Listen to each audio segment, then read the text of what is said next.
আর্থিক স্বাস্থ্য পুনরুদ্ধারে 10 বছর পর যাত্রী ভাড়া বাড়ানোর সিদ্ধান্ত নিয়েছে রেল। রেল মন্ত্রক নিজেদের হাতে আসার পরই দীর্ঘদিন থমকে থাকা আর্থিক সংস্কারে হাত দিয়েছেন রেলমন্ত্রী পবন কুমার বনশাল। যাত্রী ভাড়া বাড়ানোর সিদ্ধান্তে রেলের কোষাগারে আসার কথা প্রায় 6,600 কোটি টাকা। চলতি আর্থিক বছরেই বাড়তি রোজগার হওয়ার কথা 1,200 কোটি টাকা। কিন্তু রেলের এই পরিকল্পনায় বাদ সেধেছে ডিজেলে বিনিয়ন্ত্রণের সিদ্ধান্ত। ট্রেন চালাতে বছরে 250 কোটি লিটার ডিজেল কিনতে হয়। পাইকারি ডিজেলে বিনিয়ন্ত্রণের ফলে রেলকে এখন ডিজেলের লিটার প্রতি বাড়তি 10 টাকা 80 পয়সা দিতে হচ্ছে।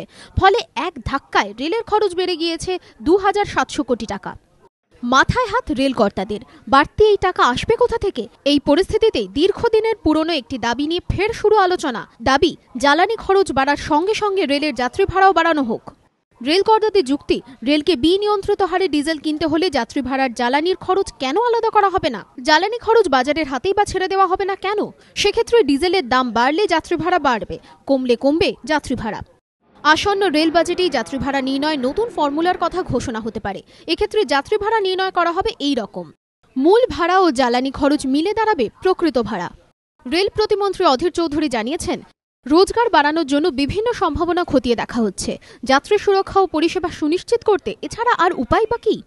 অর্থনীতিবিদদের মতে ঘাটতি কমাতে এমন সিদ্ধান্ত নিতেই হবে। সরকার তো আমরাই, তো আমাদের ঘাটতি যদি বাড়তে থাকে, তেলের দাম বাড়লে আমরা কেন দেব না সে তেলের দাম? হঠাৎ সেটা কে, মানে এটা তো সরকার তো এই বোঝা নিতে পারে না। এই ভূতের বোঝা বওয়া মানে দেশের সর্বনাশ হওয়া। আস্তে আস্তে ইউজার কস্ট সবাইকে দিতে শিখতে হবে। শুধু তাই নয়, মূল ভাড়া নির্ধারণের ক্ষেত্রেও আর রাজনৈতিক হস্তক্ষেপ চাইছে না ইউপিএ 2 সরকার। গঠিত হচ্ছে রেল ট্যারিফ রেগুলেটরি অথরিটি। দেশের অন্য স্বাধীন মাশুল নিয়ন্ত্রক সংস্থাগুলির মতোই এই ট্রেন ভাড়া নিয়ন্ত্রক সংস্থাটিও শুধুমাত্র অর্থনৈতিক প্রয়োজনের ভিত্তিতে স্বাধীনভাবে ট্রেন ভাড়া নির্ধারণ করবে।